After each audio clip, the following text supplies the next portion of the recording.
Os Estados Unidos firmaram acordos comerciais com Japão, Bangladesh e Filipinas. O que será que isso significa para o tarifaço brasileiro, que, lembremos, entra em vigor no dia 1º de agosto? A temporada de resultados americana tem sido positiva até aqui, ajudando os principais índices acionários de lá a fazerem novas máximas históricas. Por aqui, o fiscal volta ao foco com potenciais novas medidas de aumento de gasto. No Comprovende de hoje temos dólar, Amazon e VEG, além, é claro, da dica cultural da semana. Está começando o Empíricos Podcast, o seu podcast semanal sobre investimentos que chega ao 100º episódio. 2 anos dessa jornada, Jones. Pois é. 500 mil de visualizações até aqui. Bons números, hein? Excelentes números. Estamos muito satisfeitos. Confesso que eu fiquei mais feliz. Ai, que coisa boa. Que seja apenas o começo, não? É isso aí. Bom, eu sou a Larissa Quaresma, analista de ações da Empíricos Research e apresento este programa com João Piccioni, CIO e CEO da Empíricos Asset. Como tá seu sentimento aí, João? Eu fiquei mais feliz agora, porque você falou dos números do podcast, então isso deixou mais animado. Mas eu tô com o mesmo sentimento da semana passada. Na semana passada, o Valtinho, que tava aqui com a gente, ele falou assim: pô, João, esse me deixou desanimado em relação ao Brasil. Eu confesso que, assim, esse sentimento tá me dominando. A gente vai explorar bastante esse tema hoje com a ajuda do Matheus Spies, nosso analista de macroeconomia e política. Seja muito bem-vindo mais uma vez. Obrigado pelo convite. Aliás, figurinha carimbada aí, né? Dentre os 100 episódios, participou de talvez metade, talvez um pouco mais da metade.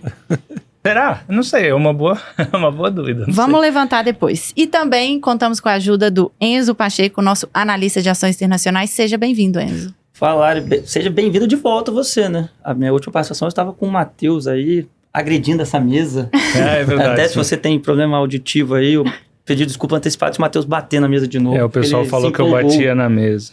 Mas vamos lá, tem bastante coisa pra gente comentar, né? Isso aí. Bom, começando pelo exterior. Nos últimos dias, Estados Unidos aí firmaram acordos com o Japão, que ficou com a tarifa de 15%, Bangladesh e Filipinas, ambos com a tarifa de 19%. Na maioria dos casos, isso representa uma redução de alíquota, né? Além disso, o Financial Times noticiou essa semana um potencial acordo com a União Europeia, que teria uma tarifa de 15% contra os 30% que entrariam em vigor, se não me engano, no dia 9 de agosto, né? A Casa Branca até desmentiu depois, né? Mas a gente tem indícios aí de que tem avanço nas negociações. Verdade. Inclusive, né, os ativos de risco reagiram muito bem, bolsas asiáticas, europeias, além das próprias americanas. Minha primeira pergunta vai para você, Enzo.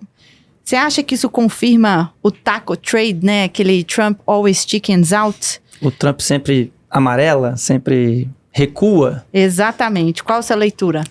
Assim, se a gente vê de algumas semanas para cá, aparentemente o mercado entende dessa forma. Eu acho que a gente tem que ter só um pouco de cautela nesse sentido, porque eu acho também, ao mesmo tempo que os investidores leem dessa forma, eu entendo que o Trump pode se sentir um pouco confiável em continuar adotando essa política tarifária daqui para frente, porque se ele anuncia que a tarifa, você falou, era 25%, foi para 15% do Japão. Se a gente for pensar em relação ao valor inicial, é melhor, 10% a menos. Mas se você for pegar lá atrás, antes do anúncio, todo mundo esperava que fosse uma tarifa de 10%. Então, assim, parece que é meio que uma questão de ancoragem, né? O valor que a gente tinha até então era ruim, melhorou, mas não quer dizer que melhorou em relação ao que era inicialmente. E aí a minha dúvida que eu tenho é, com o mercado nas máximas, 10 anos voltando forte, será que o Trump não fica mais confiante em querer impor um pouco mais de tarifa? Né? Talvez ir adiante lá com o tarifaço brasileiro, que eu tinha minhas dúvidas, mas né, vai se aproximando cada vez mais aí, e não tem nenhuma sinalização, tanto dos Estados Unidos quanto do Brasil, né? Tem uma tentativa de negociação, mas não parece que está avançando. Então, assim, os investidores estão comprando essa ideia. Eu só tenho receio de quão longe isso pode levar os índices e ele continuar forçando essa cartada da tarifação, que eu acho que ainda pode pegar nos resultados, né? A gente viu algum outro resultado nessa temporada já comentando do impacto das tarifas. Acho que o principal, a gente viu empresa do setor automotivo. A gente vai falar aqui um pouco de Tesla, mas GM anunciou que teve um impacto de 1,1 bilhão nos custos diante das tarifas. Você teve a Stellantis, também falou algo lá de 300, 400 milhões. Mas assim, de fato, os investidores já estão comprando um pouco essa ideia de que ele vai recuar. Eu não sei se ele de fato irá recuar. Matheus, eu queria, pegando esse gancho aí do Enzo, né, do caso brasileiro, nesses acordos, assim, chama atenção a quantidade de concessões que esses países tiveram que fazer para chegar num acordo com os Estados Unidos, né? No caso aí dos 3 países asiáticos, isso envolveu abertura de mercado para produtos americanos, compromisso de compra de aviões, compromisso de compra de armamentos americanos. A minha pergunta é, no caso brasileiro, né, a tarifa de 50%, tudo mais constante, entra em vigor dia 1º. Quais seriam as concessões necessárias para a gente conseguir atingir um acordo com os Estados Unidos, na sua visão? É uma excelente pergunta. Eu acho que nem a Casa Branca sabe ainda direito.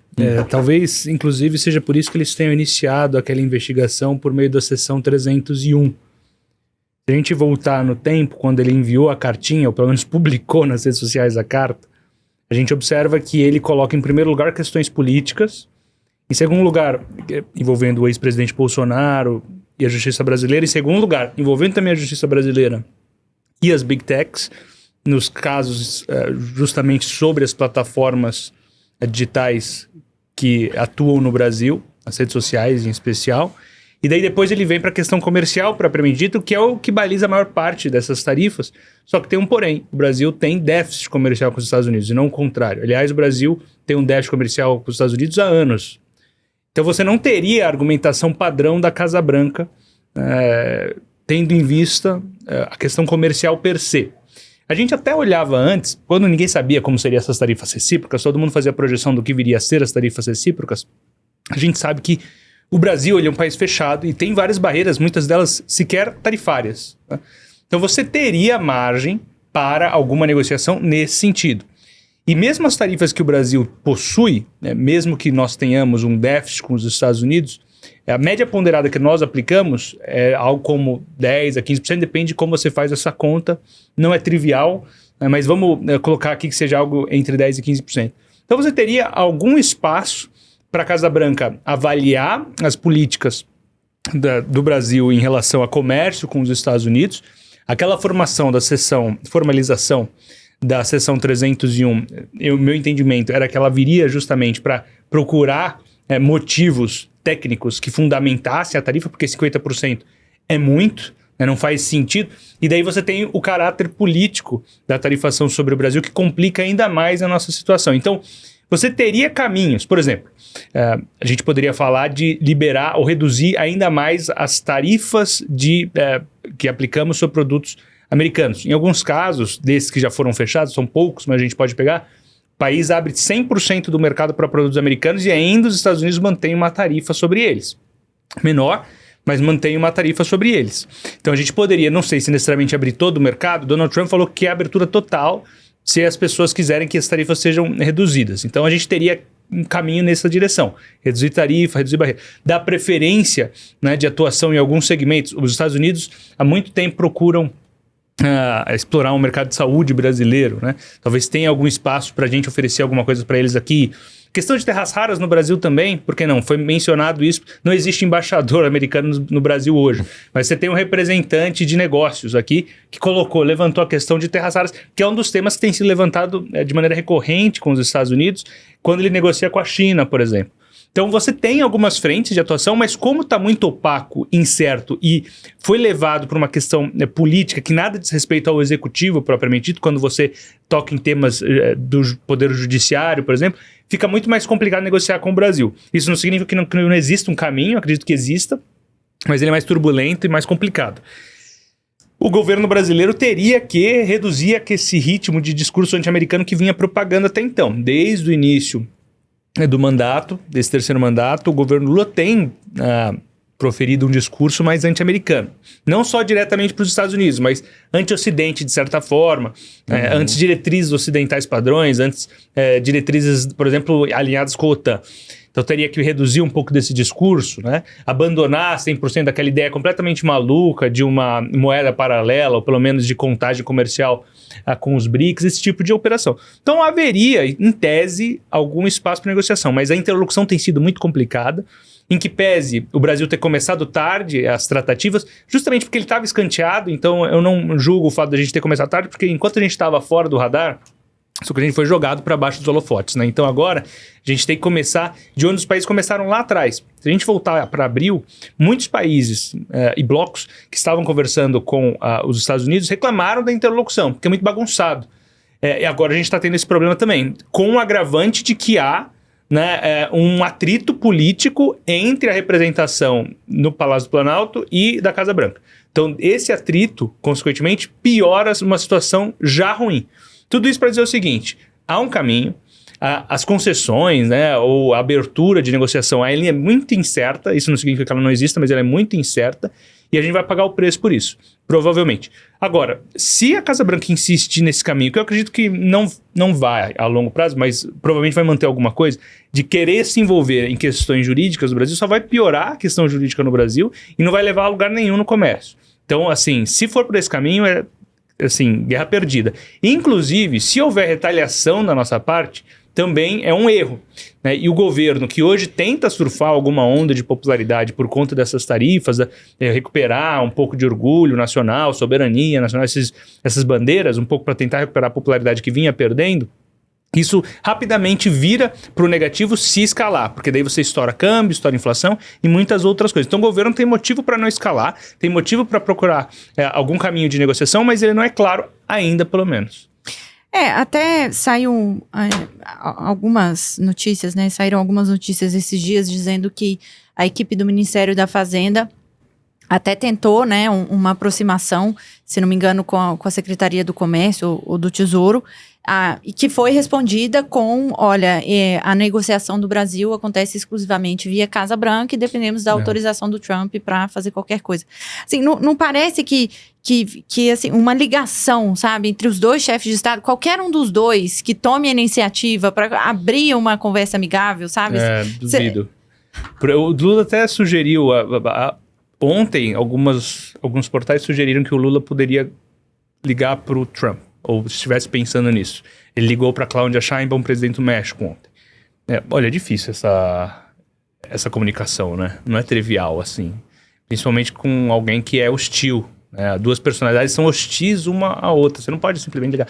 Até o encontro entre os dois, eu acredito que seja difícil, né? Talvez, inevitavelmente, algum momento vá acontecer, no G20, no final do ano, talvez, sei lá.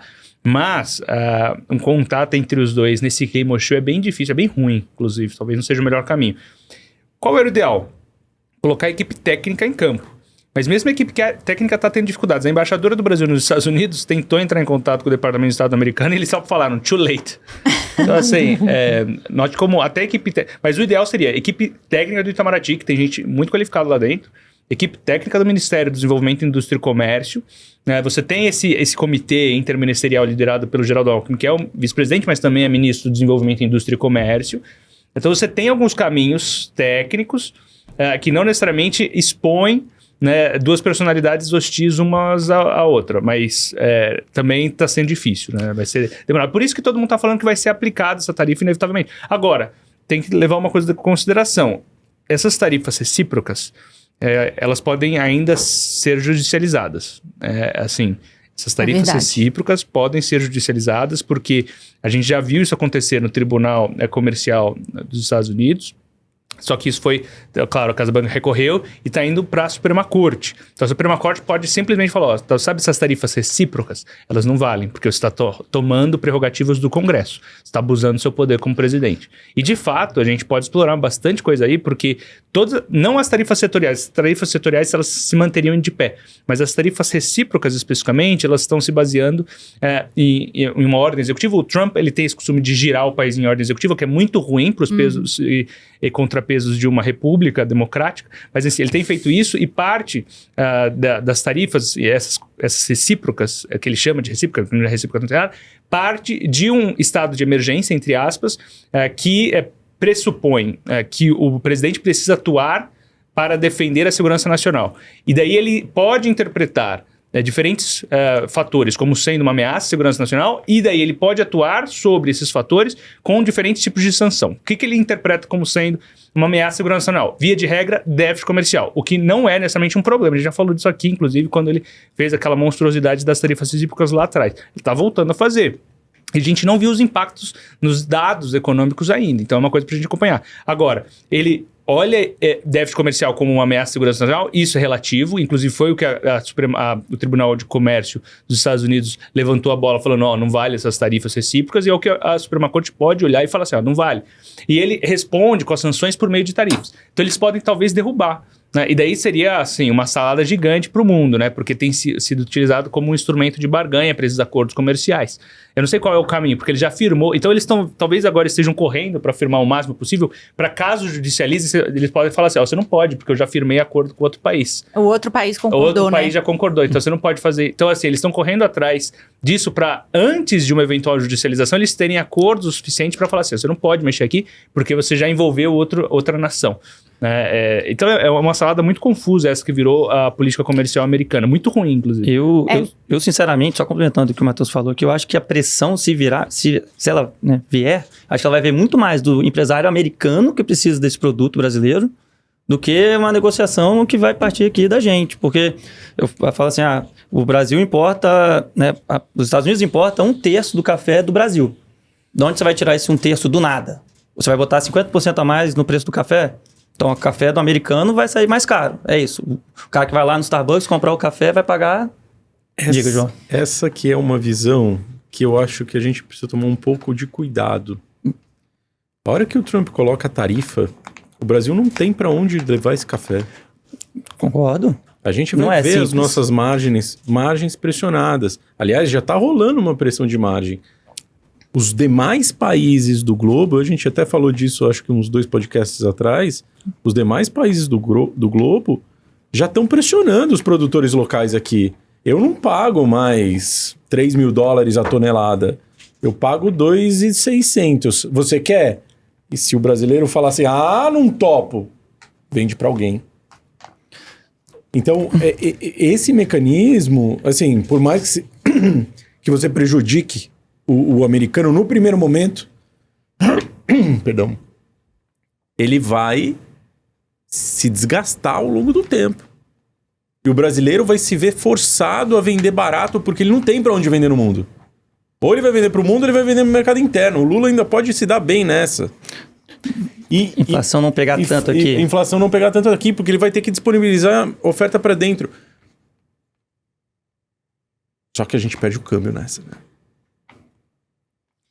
Então, nessa história da judicialização, até li que uma importante distribuidora de suco de laranja nos Estados Unidos, que de todo o suco importado ao país, 70% vem do Brasil, uma distribuidora ameaçou judicializar, né? Porque isso... E aí, só para complementar e fechar esse ponto do julgamento, da decisão judicial, seria no final desse mês, né?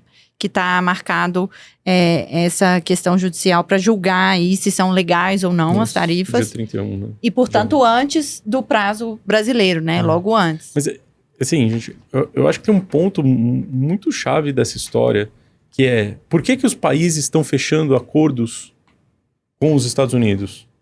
Porque eles sabem, assim, o Japão sabe que se não tivesse acordo, a Toyota não tinha para onde mandar carro. Esse é o grande ponto. Assim, você não tem um mercado pujante no globo que vai manter tua margem do jeito que está sem a participação dos Estados Unidos. É um grande mercado. É um grande mercado. É um grande mercado. Né? E acho que para o Brasil, para alguns produtos, também é. Agora, o Matheus pontuou bem, né? Assim, poxa, o que a gente pode fazer aqui?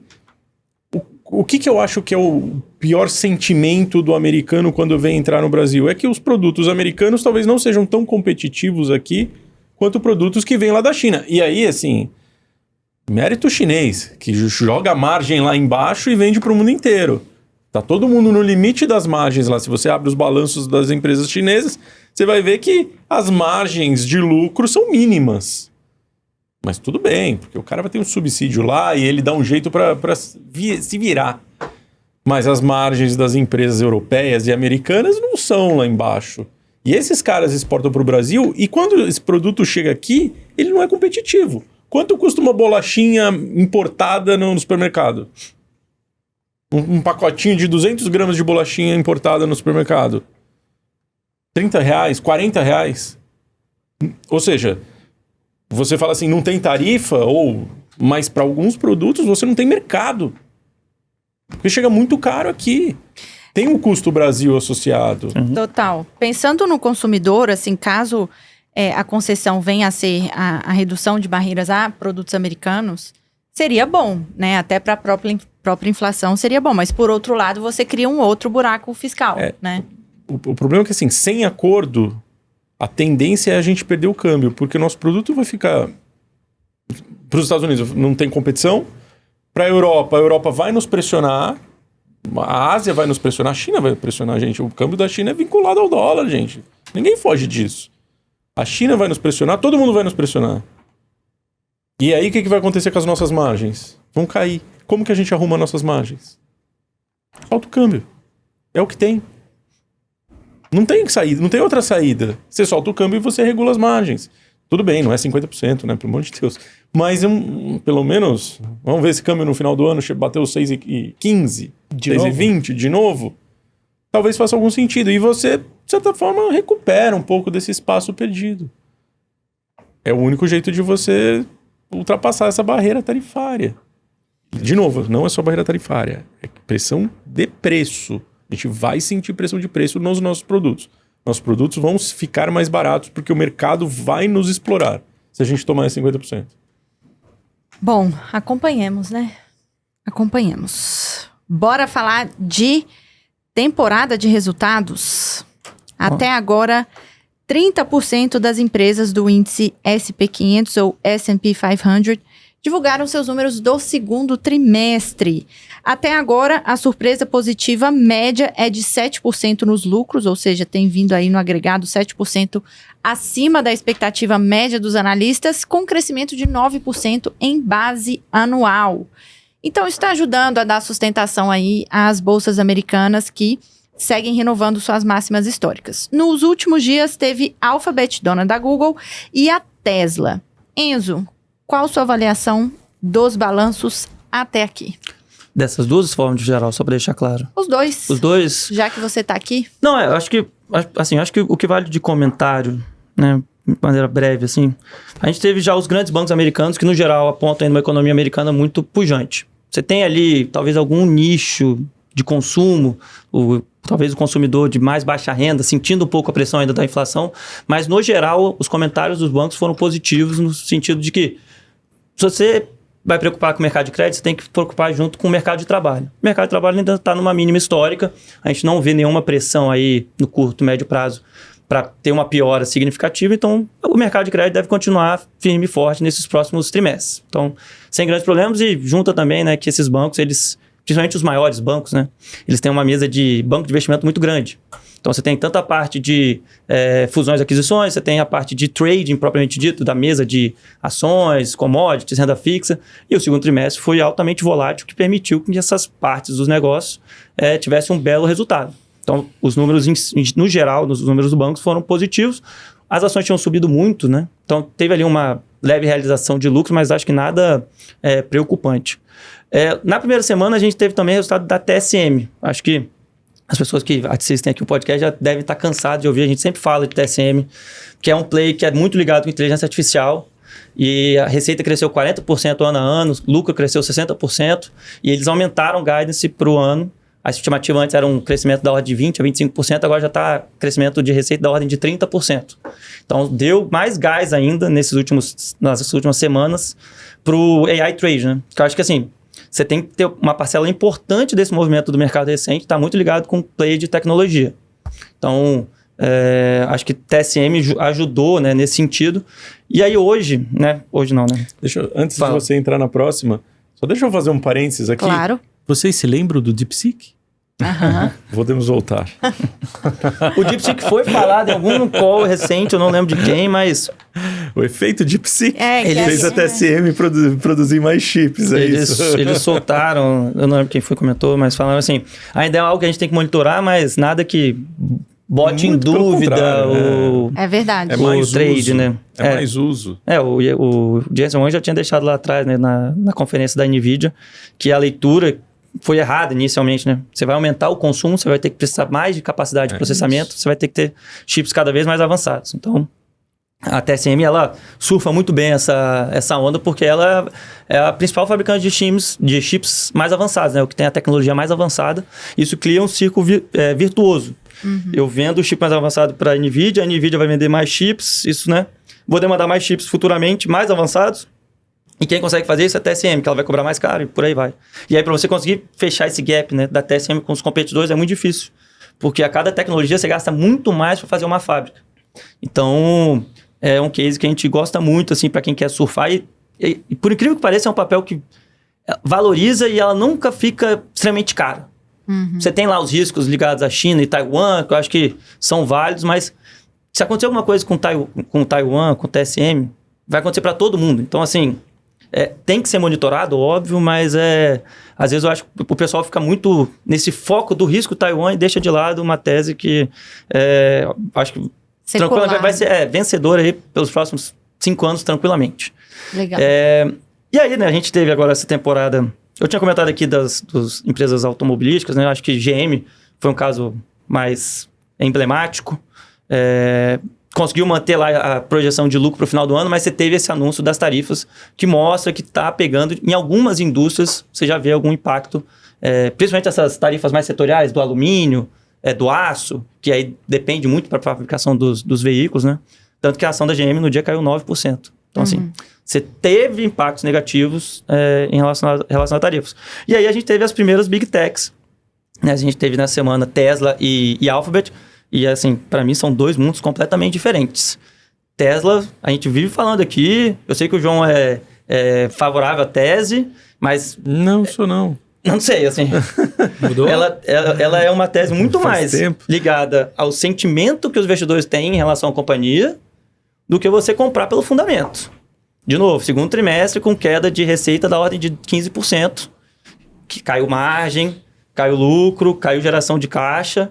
E aí, como é que você vai conseguir fazer todas as suas outras frentes de negócio? Robô humanoide, robotáxi. Se a sua principal linha de receita vem caindo por causa da competição chinesa, principalmente, né? Os carros elétricos chineses estão vindo aí para todos os mercados. Lá na China você tem problema de deflação.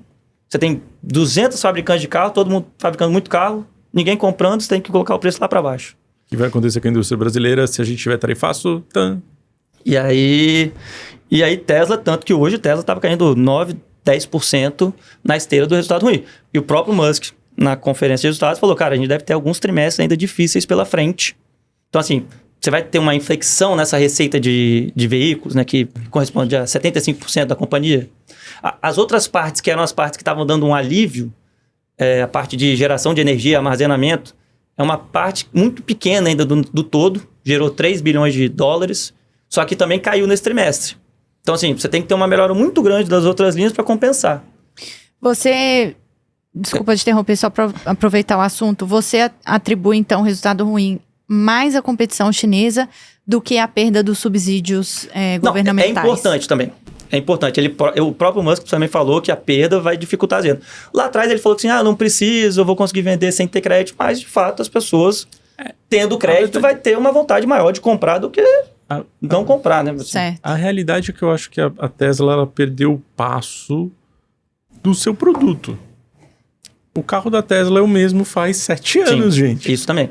Os modelos são os mesmos. Você teve pequenas mudanças de visual. Você não conseguiu emplacar o FSD do jeito que eles esperavam que eles fossem emplacar. O FSD é o Full Self-Drive, né? A direção autônoma. A direção autônoma. E aí, os concorrentes estão chegando. E aí você tem um carro ainda que é caro em relação ao seu competidor, sem grandes inovações. A Tesla surfou muito bem. Quando ninguém queria fazer carro elétrico, só tinha Tesla. E quando ninguém imaginava em ter o Full Self-Driving, eles já tinham alguma versão... Tinha alguma tecnologia no carro. Né? Então, assim, ela surfou os primeiros anos sozinha. Não tinha ninguém... A GM nunca pensou em ter carro elétrico, a não ser 5 anos atrás. Ford. Agora, com uma imposição, né, de governos... Você tem lá a questão, Noruega só vai ter carro elétrico a partir de 2025. Eu tô empurrando para frente, mas assim, mesmo assim... Você teve uma pressão de governos estimulando que as outras empresas começassem a trabalhar nesse sentido. Então, esse ponto que o João levantou é importante. Cara, eu sou líder de mercado. Eu consigo vender meu carro. Então, assim, ele não se preocupou muito em fazer uma tecnologia. A realidade é que, ao sair da Tesla, sair entre aspas da Tesla, no ano passado, né, ele saiu para tentar ajudar a eleger o Trump, ele deixou a empresa de lado. A empresa ficou esperando os concorrentes andarem. A verdade é essa. Eu acho que é muito mais sobre posicionamento de negócio e aonde que a empresa está dentro da curva de crescimento do que sobre o Musk mesmo. Assim, ele abandonou a empresa. Né? Que é uma coisa parecida com o que passa a Apple. Mas a Apple ainda, vamos dizer, tem um público mais fiel, é um produto de mais massificado, mercado potencial maior, tem serviços atrelados que sustentam um pouco mais a vantagem competitiva. A Tesla simplesmente ela entregou a vantagem competitiva para os demais e não fez nada no meio do caminho. E aí quando você vai ver o valor de mercado hoje da empresa, precifica que ela vai se transformar na líder de veículos autônomos, de serviço de robotáxi, que ela vai oferecer robôs humanoides, e eu nem duvido que ele consiga. Eu acho que o Elon Musk ele tem esse... Se tem uma coisa que você pode elogiar do Elon Musk, que ele tenta coisas que as pessoas normalmente não vão tentar. Então assim, ele faz um movimento quando ninguém quer. Tem seus riscos. Você fez o veículo elétrico lá atrás, deu certo, você deixou de lado, vieram outras empresas. Mas essas frentes custam muito dinheiro. Até saiu uma notícia no Wall Street nessa semana que ele está buscando financiamento de $12 bilhões para a xAI, né, junto com os fundos de investimento que já investem nas outras empresas dele lá, no SpaceX, Boring Company, não sei o quê. Porque o que ele já tinha captado antes, que era 11 bilhões, já foi gasto para comprar GPU para alimentar os sistemas. E aí vamos pensar, né? Aí depois a gente vai falar de Alpha, mas esses investimentos, eles estão cada vez maiores. Você vai captar 12 bilhões hoje para comprar um tanto de GPU, daqui a pouco você vai precisar de 15 bilhões. Sim. Então assim, e aí o seu negócio principal não está gerando caixa igual gerava 5 anos atrás. Perfeito. Então assim, eu acho que fica muito difícil você sustentar o valuation de Tesla hoje com a sua principal linha de negócio altamente, em uma competição, né, muito grande e em plenas dificuldades. Então, por isso que eu tenho diversas ressalvas em relação à ação da Tesla hoje. Eu acho que negocia mais de 100 vezes lucro. Tipo assim, tá comprando muita ideia lá da frente que nem sabe se vai dar certo. O próprio FCD que o João falou, ele já fala disso desde 2015. Sim. Ele começou agora a fazer um serviço em uma cidade do Texas. Enquanto a concorrência e a Waymo já está há 5 anos que escolheu uma tecnologia diferente, mas já tem um histórico muito maior, já está fazendo operação no Japão, vai começar daqui a pouco. Então, assim, para você fechar esse gap vai ser meio difícil também, né? Então, de Tesla é isso. E aí, de Alphabet, acho rapidamente, né? Eu achei os números bons, né? Você tem uma queda de crescimento da receita de publicidade, mas eu acho que está segurando ali nos 2 dígitos baixo. YouTube também crescendo os seus 10%, 11%. E lucro por ação crescendo 20%. Só que eu acho que o principal ponto de Alphabet era um papel que estava sofrendo muito até pouco tempo atrás na esteira do ChatGPT. Todo mundo achou que ninguém mais vai usar produtos da Alphabet. Né? Eles falaram que o AI Overviews, que é o resumo de IA do Google, está sendo utilizado por 2 bilhões, sei lá, nem sei exatamente, mas tinha um número que era absurdo. Eu acho bom, inclusive, aquele resumo de AI. Eu utilizo assim... Eu não melhorou sei se muito, né? Melhorou. Porque era muito ruim no começo indicava pizza com cola, umas coisas assim bem caricatas. Mas eles estão conseguindo, e eu acho que a questão da Alphabet é que assim, ela tem diversos negócios dentro dela, que você pegar e somar, fazer a soma das partes, talvez ela vale mais do que ela vale hoje. O YouTube, né? Quantas pessoas aqui utilizam o YouTube no dia a dia e por quanto tempo? Talvez é o stream que mais é utilizado. E assim, você não paga por ele, a não ser que você faça assinatura, né? Se você usar pelo grátis, você vai ter lá publicidade, vida que segue. Hoje, o YouTube ele faz quase 10 bilhões de receita só de anúncios. Netflix reportou semana passada, ela faz basicamente via assinatura, agora tem a parte de anúncio, ela fez 11 bilhões. Então, são 2 formas diferentes de você monetizar um produto similar. E aí você tem a assinatura do YouTube, então esse número do YouTube é maior do que esses 10 bilhões, né? A linha de subscription, device é algo em torno de 11, 10 bilhões. Se você botar 20%, já está maior que a receita de Netflix. Então, assim, eu acho que é um case que o pessoal deixou muito de lado nessa dúvida do ChatGPT, mas aí ficou muito barato. Tava negociando, sei lá, 15 vezes lucro para 2025, 16. Obviamente você tinha as dúvidas e tal, eu concordo, mas tem todas essas frentes. Tem a frente do Waymo, que é o veículo autônomo, que está muito na frente dos concorrentes. Então eu gostei, tanto que acho que a ação ela tinha performado melhor no começo do dia, agora estava subindo 2%, mas ainda assim está negociando 18, 19 vezes. Eu acho que para uma empresa desse porte, eu acho que a gente não tem como descartar ela no curto prazo. Mais ou menos na média ali do S&P, né? Até um pouco menos. E aí, se você for pensar, será que ela é uma empresa pior do que a média do S&P? Uhum. Não é, né? Não é, né? Então, assim, a gente tem ela, inclusive, na nossa carteira do YaCash, né? A nossa série aqui voltada para inteligência artificial. Eu gosto da tese. E aí o João vai falar, desculpa. Não, eu tô com o Enzo, acho que os resultados vieram melhores do que o esperado. E nessa ótica ainda, vamos lá, dentre as grandes é uma das que tem grana para gastar, né? Isso, aí esse é um ponto bom que o João levantou, que eu tinha comentado e não comentei. O guidance de CAPEX, né, de investimentos pro ano é de 75 bilhões. Aí eles anunciaram no primeiro resultado do ano, né, do primeiro trimestre. Aí agora já falaram que vão gastar 85 bilhões. É isso aí. Quando você olha o fluxo de caixa gerado das operações dos últimos 12 meses, gerou 130, 135 bilhões somado, né? Nos últimos 12 meses. E o CAPEX passou a ser de 66 bilhões. Tinha sido 40 bilhões há um ano atrás, né? Quando você calcula os 12 meses. E aí, pelo menos a empresa ela tem a capacidade de investir, né? Então, assim, é por isso que a gente fala que nesse mundo, as Big Techs, elas vão ser vencedoras porque elas são as empresas que têm a capacidade de gerar fluxo de caixa necessário para poder investir na tecnologia de inteligência artificial. Então, a gente vai ver isso, provavelmente. A Amazon talvez vai anunciar aumento de CAPEX, Meta deve anunciar um aumento de CAPEX. E quem se beneficia de tudo isso? As fabricantes de chips. Nossa TSM, nossa NVIDIA. A NVIDIA hoje, inclusive, já estava subindo também. Cada vez que uma empresa dessa fala que vai aumentar o CAPEX, não tem outra fornecedora a não ser a NVIDIA e alguma outra segunda ali, mas principalmente a NVIDIA. Então, firme e forte essa tese aí de sofre ali alguns percalços, mas, de novo, vai ser algo que a gente vai ficar falando aí por muito tempo nos próximos anos. Muito bem. Vamos falar de Brasil novamente? Fiscal. Essa semana o governo divulgou o relatório bimestral de receitas e despesas, com liberação de 20,7 bilhões de reais do orçamento para novos gastos, né? Pela redução do contingenciamento de despesas. Então, antes era mais ou menos 31 bilhões de contingenciamento e aí foi para 10, liberando esses 20, né? E o governo conta com receitas adicionais, por exemplo, provenientes do IOF, agora majorado, né? Conforme decidido pelo STF, e antecipação dos valores do pré-sal, que, entre outras medidas de arrecadação, elevariam a receita do ano em 27 bilhões. Matheus, com tudo isso, você acha que o atingimento da meta fiscal em 2025 é factível? Talvez sim, não por mérito do governo.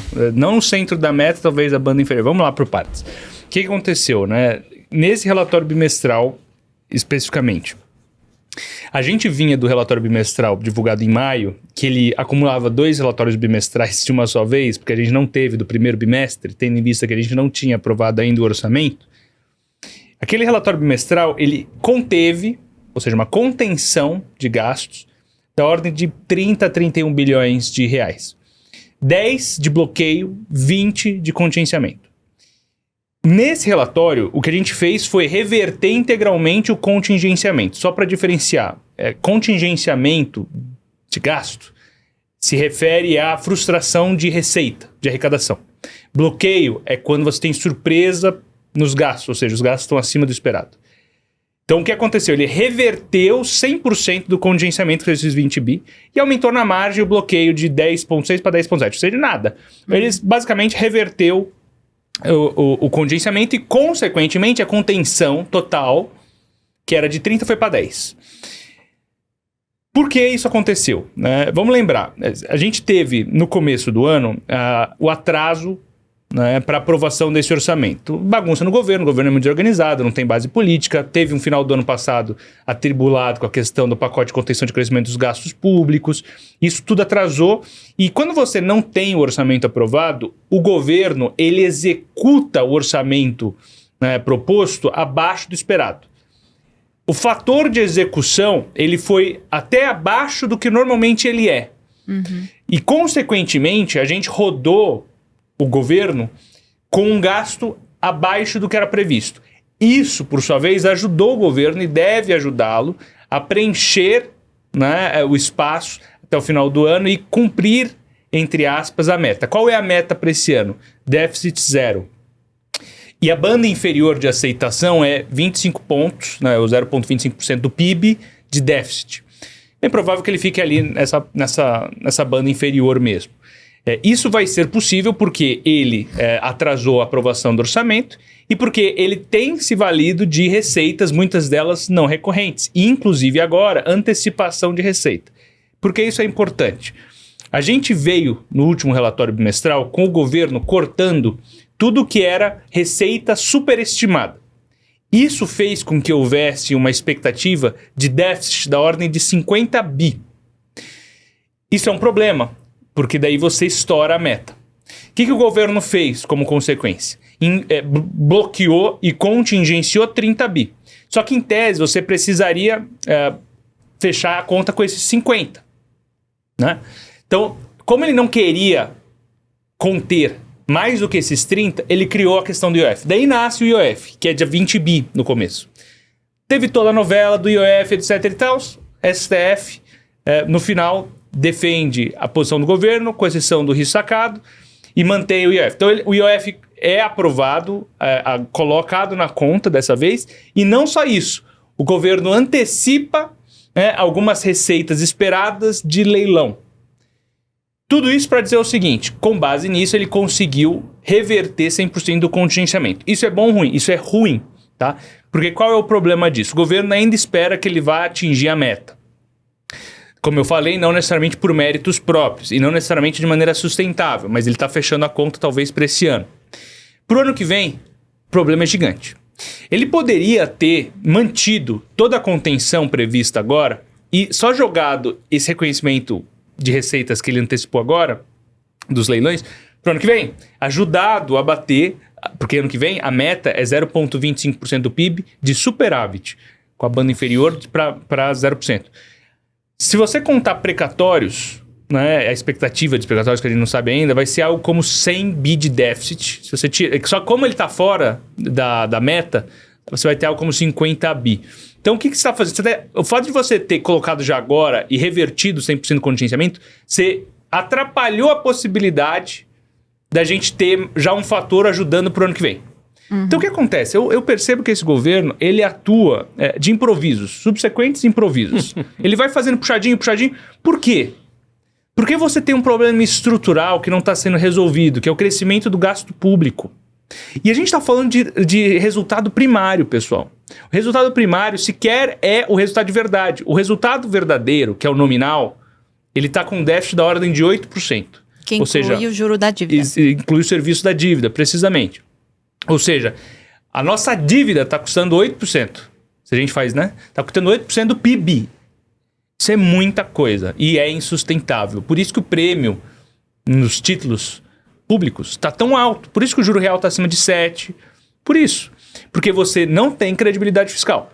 Tudo isso porque você tem um mecanismo perverso como âncora fiscal, que é o arcabouço.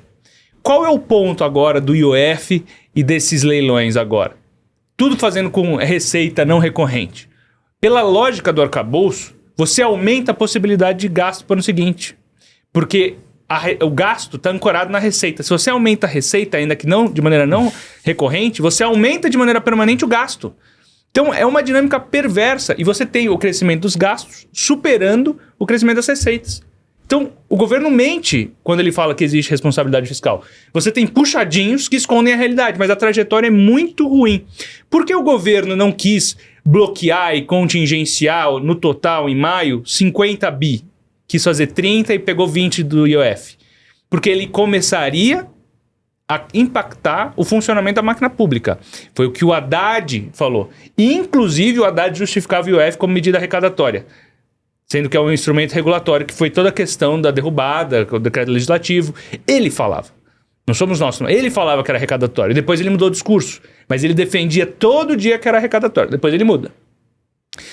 Ele faz isso porque ele admitiu ali que se ele contingenciasse, bloqueasse mais, Ia comprometer o funcionamento da máquina pública. Então, de um lado, você tem o governo falando assim, eu estou entregando um resultado melhor que o Paulo Guedes. E do outro, você fala assim, se eu cortar mais um bi, vai comprometer o funcionamento da máquina pública. Tudo isso é um aperitivo do que a gente vai ter em 2027. Não sou eu que estou falando. A Simone Tebet, que é ministra deste governo, do Planejamento e Orçamento, fala que vai precisar de uma reforma do arcabouço em 2027. Não funciona do jeito que está. Só que esse governo não quer ter essa discussão agora.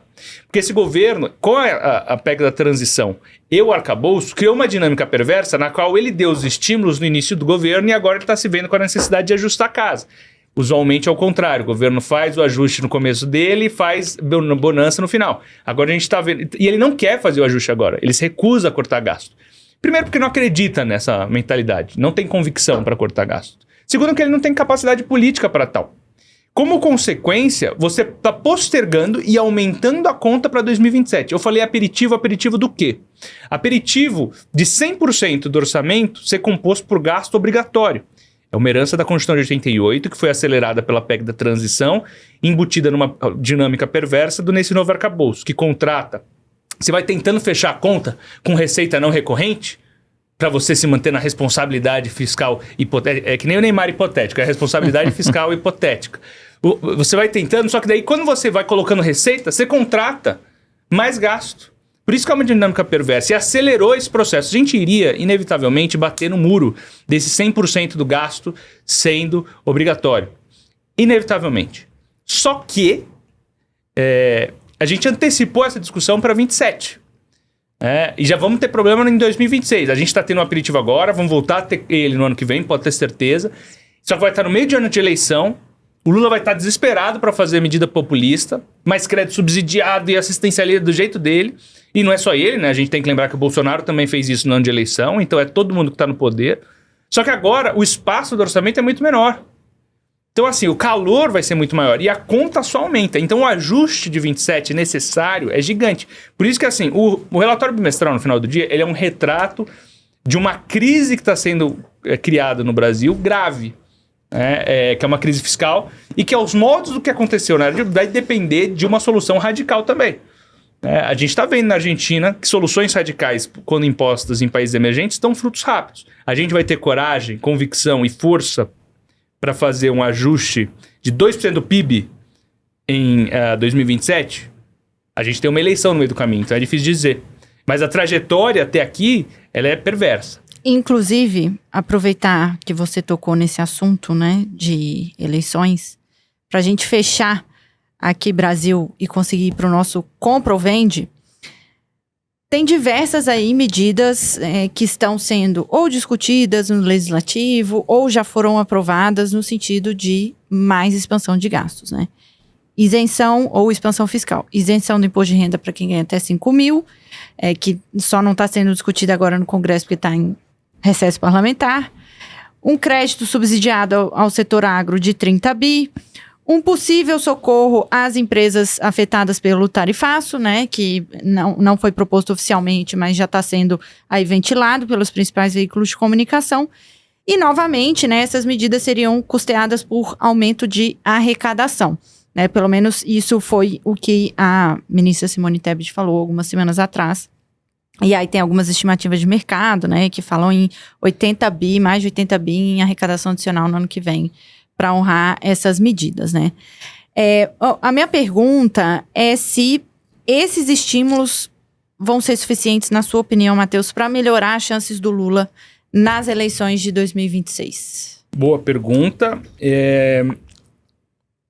Naturalmente haverá um resultado positivo. 2 poréns. Primeiro, o público que ele vai atingir, em tese, já é eleitor padrão dele. Quando o Bolsonaro fez medidas de estímulo, o público que ele buscava atingir não necessariamente era o eleitor padrão dele. Uhum. Então, o Bolsonaro não foi bem sucedido quando ele gastou no ano eleitoral, e ele gastou pra caramba. Lembra? PEC kamikaze, etc. Eu digo, tudo naquela época era PEC, né? Porque você tinha o teto de gastos, então tudo você precisava mudar a Constituição. O teto de gastos era muito radical e ele estava todo furado, por isso que ele inevitavelmente seria alterado. A gente alterou para uma coisa pior, que é o arcabouço. Agora, o Bolsonaro não teve resultado. O Lula terá resultado esperado, considerando que ele tem hoje possivelmente apoio muito menor do que o Bolsonaro tinha naquela época. Então ele vai precisar enfrentar muitas batalhas para conseguir aprovar tudo isso, com um Congresso hostil e que se vê atingido, né, por uma dobradinha ali executivo-judiciário nessa questão do IOF. E também sendo que ele vai beneficiar, em tese, um público que já é eleitor dele na margem. Então, assim, por mais que ele deva, é natural que tenha um efeito positivo, tá? Que essas medidas tenham um efeito, mas eu acredito que sejam limitadas. Porque o Lula, ele ganhou por muito pouco a eleição de 2022. E aquele público que votou no Bolsonaro em 18, votou no Lula em 22 e agora não quer mais votar no Lula, não vai se ver convencido por benesses que o Lula vai dar. Entende? Claro, depende também de quem estiver do outro lado. Então, talvez dependa até o contexto de resultado dessas medidas. A gente nem tenha total certeza de como será, porque depende do processo eleitoral até lá. Se tiver uma pessoa com uma rejeição muito alta, e a gente sabe que a oposição está fraturada nesse sentido, se tiver uma pessoa com rejeição muito alta, com oposição, ele pode ver frutos muito mais claros em todas as medidas. Ele pode se ver reconquistando o centro por rejeição, não por aprovação. Então, eu acredito que sim, natural que haja algum efeito, mas ele é limitado. E assim, eu quero ver o que ele vai conseguir aprovar. Tudo isso aqui tem um custo, né? Sim. Tudo isso aqui tem, inclusive o ressarcimento do INSS também tem um custo. Nossa. Né? Cadê? De onde tá vindo esse dinheiro? É crédito. Assim, de onde tá vindo esse dinheiro? Tá aumentando o endividamento. O pessoal tirou e... De onde tá vindo? De onde tá vindo? Pois é. Tá pagando, tá ressarcindo já. Inclusive pagou agora, né? O primeiro lote. Isso Agora tá no orçamento?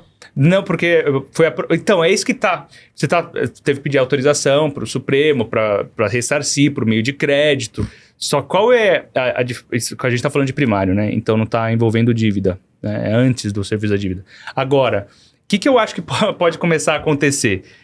Por exemplo, aqui, ó, socorro às empresas por conta de impacto da tarifa. Levanta a mão para STF, posso tirar do resultado, entendeu? Entendi. Porque não tem espaço. Então você vai aumentando o nominal. O resultado nominal, que já está 8% de déficit, vai piorar. Daí o primário tá lindo, maravilhoso, tá convergindo para o superávit. O nominal tá lá apanhando. E a falta de credibilidade fiscal demanda que a âncora monetária mais que compense a falta da âncora fiscal. Por isso que o juro é tão alto no Brasil. E daí o juro alto aumenta o serviço da dívida. Então você entra numa espiral. Esse era o risco da dominância fiscal que a gente falava. Quando você perde a eficácia da política monetária, porque você entra numa ciranda. E é o que pode acontecer? Pode acontecer. Por que não estoura de vez? Porque no meio do caminho tinha uma eleição. Tinha uma eleição no meio do caminho tinha uma eleição. Então, e é justamente ali que mora o perigo também. Você pode ter ali um projeto eleito reformista, fiscalista, que possa ter alguma proposta para ajustar a casa em 27. Ou você pode ficar na loucura da polarização que a gente está vendo agora, extremismos, radicais, etc., e jogar o país para explosão mesmo. Entendeu? Porque daí a gente vai entrar... O que acontece se reelege um projeto expansionista? Não vou nem falar... Vamos supor que o Lula ganhe e queira fazer que nem a Dilma. Né? Vamos supor que o Lula tente reeleição. Não sei se vai ser, mas vamos supor que ele tente reeleição, que parece ser o caso até agora, né? Na falta de outra pessoa mais forte. E ganha. Vamos supor. Daí ele vai ter que fazer o ajuste. Bateu na porta. A Dilma tentou fazer um ajuste em 2015 também com Joaquim Levy, quando ele era ministro da Fazenda. Deu certo? Meses. Não dá. Porque daí você... Imagina, o Congresso vai estar mais à direita. Você não vai ter convicção pro ajuste. Não vai funcionar, entendeu? Precisa de convicção, apoio político e coragem, porque você vai ter que mexer em muito interesse. E não sei se é o caso, a gente está vendo aqui, não tem bandeira, é meio bagunçado, entendeu? Então, assim, no meio do caminho tem um problema aí que a gente vai precisar enfrentar, a gente está se aproximando, estamos há 15 meses das eleições, cada vez mais perto, e agora ganhando cada vez mais tração. Só que daí essa questão comercial foi puxou a gente de volta, né? Politizou a questão, ficou ruim. O Lula querendo surfar essa onda, então tá meio bagunçado. Mas assim, respondendo a sua pergunta, acho que pode ter um efeito positivo, mas seria marginal, assim. Até mesmo porque deveríamos ter alguma maturação do aperto monetário, do juro elevado, daí, consequentemente, você desaceleraria a atividade, já está vendo um pouco disso, né? E daí você teria um aumento na margem do desemprego, aumenta o índice de miséria, consequentemente aumenta a impopularidade do Lula. né? Então você tem vários revés que o Lula precisa enfrentar aí, que não necessariamente fará com que ele reconquiste o centro, que o elegeu em 2022 só com essas medidas mais populistas. Perfeito. Bora pro compra ou vende? Vamos. Vamos falar de dólar, João, pra você ficar mais animado? Assumindo que você tá com a posição neutra de dólar na sua carteira. R$ 5,53 por dólar. Compra ou vende? Depois dessa aula do Matheus, eu compro todos os dólares que aparecerem na minha frente. Gente, se a gente... Bom, no curto prazo, a gente ainda tá vendo essa pressão, né? O câmbio tá indo e vindo. Mas os sinais que tem pela frente são horrorosos. Isso sem falar sem falar da tarifa que tá por vir aí, ou não, sei lá, enfim, tomara que não. Eu compro dólar. Eu compro também, mas eu ainda não encho o carrinho, não. Nossa, eu encho tudo o carrinho. Eu compro um pouquinho. Qual foi a mínima que bateu recentemente aí? 5,40? 5,40. Foi para 5,40. Ah, 5,40, 5,50 não é nada, né, gente? Não.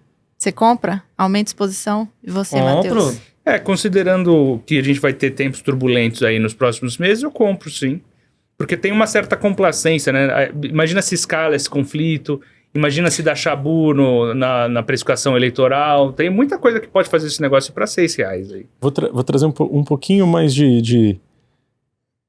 Eu compro mais ainda euro. Pronto.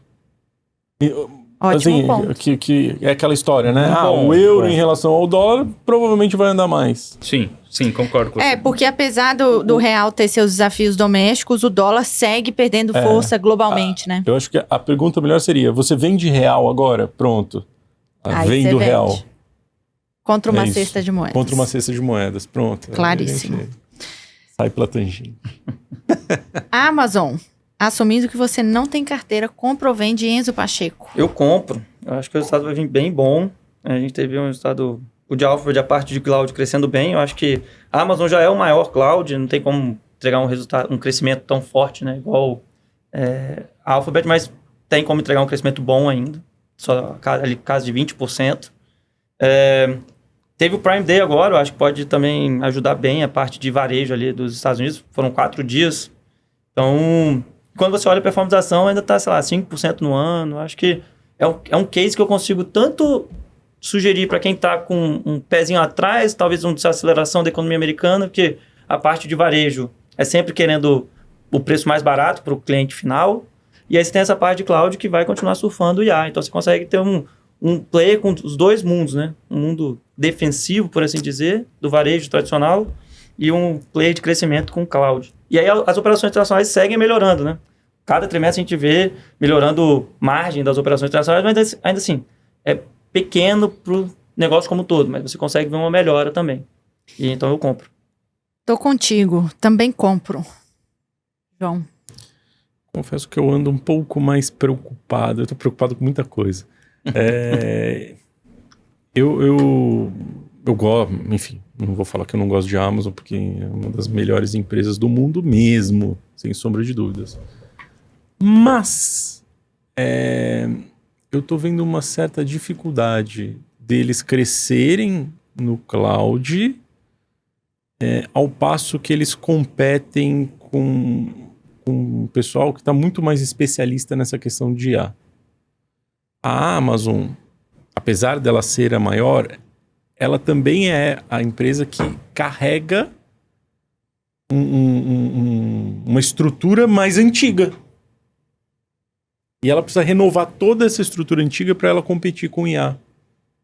E aí, se a gente olhar a geração de caixa, a gente falou aqui de Alphabet, Microsoft, todas elas, vamos dizer, por estarem um passo atrás, elas não precisam fazer reforma. Elas já estão montando todos os data centers preparados e focados em inteligência artificial. Tem uma diferença grande do modelo antigo para o modelo novo. E eu acho que nesse sentido a Amazon pode perder um pouco do market share e isso pode começar a aparecer nos números. Assim, foi uma luz de alerta, né, que a gente vem debatendo muito dentro de casa. Gosto do case, mas nesse momento, se eu Se eu tenho que comprar ou vender, eu vendo. Apesar de que acho que o Enzo tem razão em relação ao resultado trimestral, capaz de surpreender e a ação andar bem. Claríssimo. Matheus. Acompanho o call do Enzo no mercado em 5 minutos. Então eu sou comprado nessa tese também, acho um bom nome. Agora, essa eu quero ver, hein, Jones? Compra ou vende VEG? Eu vi que você postou alguma coisa no LinkedIn sobre VEG. Onde que foi que você falou?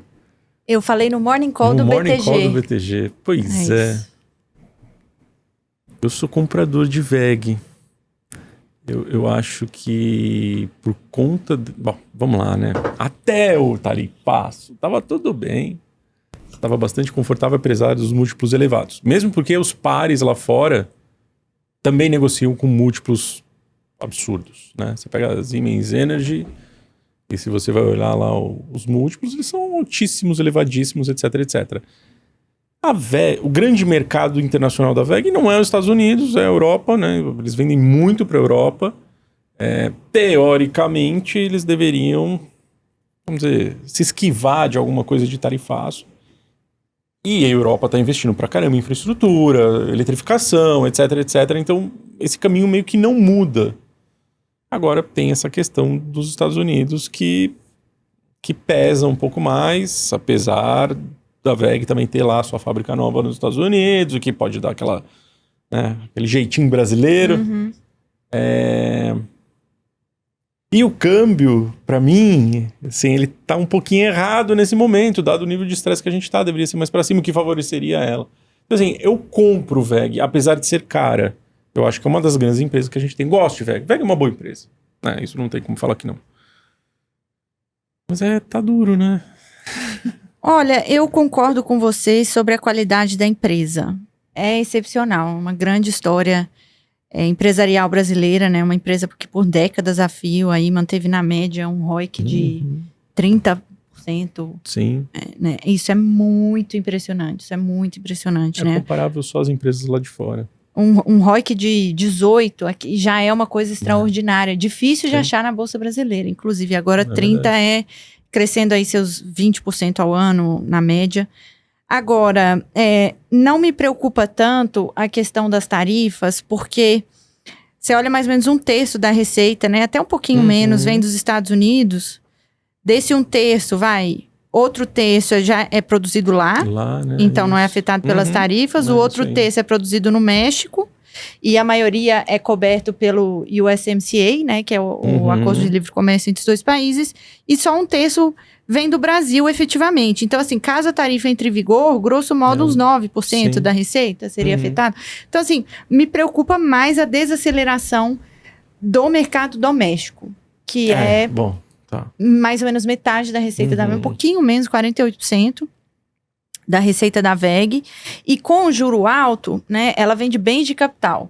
Então, assim, bens de capital são mais sensíveis a juros do que uma peça de roupa. Não temos investimentos no Brasil, né? A gente até fez uma reunião com o BR Partners, né? Esses dias, até uma empresa que a gente tem recomendação de compra, e eles lidam muito com essa parte de demanda por capital, financiamento e tal.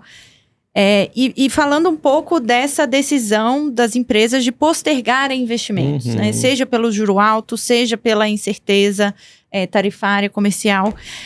Então, isso me preocupa mais do que a exportação em si. 24 vezes lucro, até depois dessa queda pós-resultado, né? Que veio abaixo do esperado, deve estar negociando a 22, 20, né? Me parece até ok, tá? Para uma empresa da qualidade que é a VEG. Mas, se continuar nessa trajetória de desaceleração de crescimento, ainda cresce, mas com taxas um pouco menores aí ao longo do ano, a gente pode ver esse múltiplo comprimir um pouquinho mais. Então, eu esperaria um pouco. É uma excelente empresa, de repente vai dar uma oportunidade melhor. Hoje você vende, então? Hoje eu vendo. Quanto ela tá caindo? Uma pergunta. Eu acho que 25% no ano. Por aí. Mas... Eu lembro de alguma vez, em alguma reunião nossa de análise, que a gente levantou a bola uma vez de VEG, a VEG está caindo tantos % no ano, e logo na sequência se mostrou uma boa. Assim, era uma oportunidade única naquele momento. Acho que era parecido com essa, que é de 25. Ela tá caindo 27 no ano, mas assim... 11% veio agora após desse choque, um pouquinho mais, né? Porque Isso, hoje depois tá do resultado. depois do choque desse resultado. Meu ponto é que se você pegar o choque nessa semana, ele se estendeu por todas as empresas brasileiras praticamente. A exceção foi ontem. Eu tô com outros nomes aqui, só pra gente ter na cabeça, que eu acho que é legal comparar. Se você pegar, por exemplo, Santander, cai a mesma coisa que VEG, até ontem, né? Eu não vi hoje, enfim. Até ontem cai a mesma coisa. Localiza, cai os mesmos 10,5% que VEG. Se você pegar Lojas Renner, caindo 10,40%. Então me parece que a gente tem um quê aqui muito mais... Cell Brasil do que... Cell Brasil do que necessariamente Cell VEG. Nesse curto espaço de tempo, tá? No ano, aí eu tô calado, realmente, assim, o papel sofreu. Não tem nem o que falar. Matheus Spies, compra ou vende VEG? Difícil, hein? Vocês deram bons argumentos aí. Vocês enxergam VEG como uma boa proxy de dólar? Porque ela tem uma correlação, né? O desempenho dela com o dólar americano. Então, se a gente comprar dólar, em tese, a gente poderia olhar e falar assim, dá pra comprar VEG, né? É que tem algumas idiosincrasias nela agora que me deixam com o pé atrás de falar. Porque se você olhar momentos em que a gente teve uma grande desvalorização do real, era um excelente momento para se ter... Isso. Porque acontece duas coisas. Uma, o produto internacional aqui no Brasil encarece também. Então, o produto dela automaticamente sobe de preço. Sim. Por mais que seja fabricado aqui. E o outro fator é isso que a Lari bem pontuou, né? Ela exporta metade do... Então assim, eu acho que eu compro, sim. Considerando que a gente está num patamar em que a gente pode ter algum estouro do dólar para cima, eu acho que ela pode ser interessante para complementar portfólios. Mas os argumentos que foram apresentados para ela foram que me deixaram um pouco o pé atrás, mas... Olhando para a história, toda vez que o dólar vai bem contra o real, era bom momento de se ter VEG, né, na carteira, sei lá. Sim. A história diz que sim. Muito bem. Dica cultural. Todos fizeram o dever de casa e pensaram na dica cultural. Eu vou começar. Eu tenho duas. Uma é o que a gente já falou aqui, Morning Call do BTG Pactual. Puxando aqui a sardinha, né? Todos os dias úteis, segunda a sexta-feira, 8h30 da manhã. Gosto muito do conteúdo de lá. E uma série de suspense que eu comecei a assistir na Netflix, The Innocent, ou Inocente. Gosto muito de séries suspense, tramas policiais, cheia de plot twist. Então, quem quiser aí, tiver a fim de dar uma distraída, recomendo muito. É uma minissérie, né? Então, também não é aquela coisa de várias temporadas. É o do parque lá do Yosemite? Não. Não. Tá. É outro. Confundi. Boa. Matheus.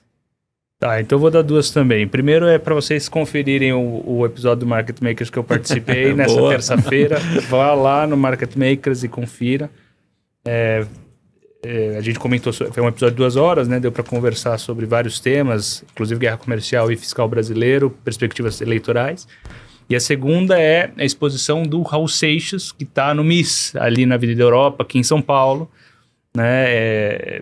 Muito legal a exposição para quem gosta do Raul, quem gosta de rock. Tem uma série também. Aproveita e emenda com a tua série da Amazon. Pronto. Exatamente, tem uma série. Amazon. Na verdade, eu acho que tá tudo casado, porque tem propagandas da série na exposição, né? Então é para meio que ressuscitar. Então você tem a série do Raul, que eu ainda não vi, mas eu quero ver. Mas, e o nome da série, obviamente, é Toca Raul, ou não? Não sei o nome da série, alguma coisa Raul Seixas. Mas o... Rock das Aranhas, não, brincadeira. É sacanagem. Mas é boa a exposição. Pra quem não conhece o MIS, aproveita. E eu acho que tá tendo feira. Pelo menos esse último final de semana teve. Eu imagino que nos próximos também tem uma feirinha do MIS que acontece nos finais de semana. Fica na frente, né, do museu. Do museu ali na Avenida Europa. E, caso esteja perto da janta, tem o Pipo atrás, que é o restaurante atrás do MIS também. Muito bom. Muito bom. Então fica aí um combo de recomendações pro final de semana. Último aí? Não eu gosto daquele restaurante. É um bom restaurante. É bom mesmo. Eu gosto muito de lá também. Enzo Pacheco, dica cultural. Pô, eu tô numa fase meio esportiva, assim, tudo que eu assisto, né? Eu tô assistindo 2 séries, 2 documentários, né? Uma é o Você Não Sabe Coisa Nenhuma, que obviamente não é coisa, que tá escrito, né? Mas eu não vou falar pra não cair o vídeo aqui. É no HBO, que é a série do Luiz Henrique, quando ele foi pro PSG. O PSG que foi campeão agora aí da Champions, vice do mundo, campeão do mundo.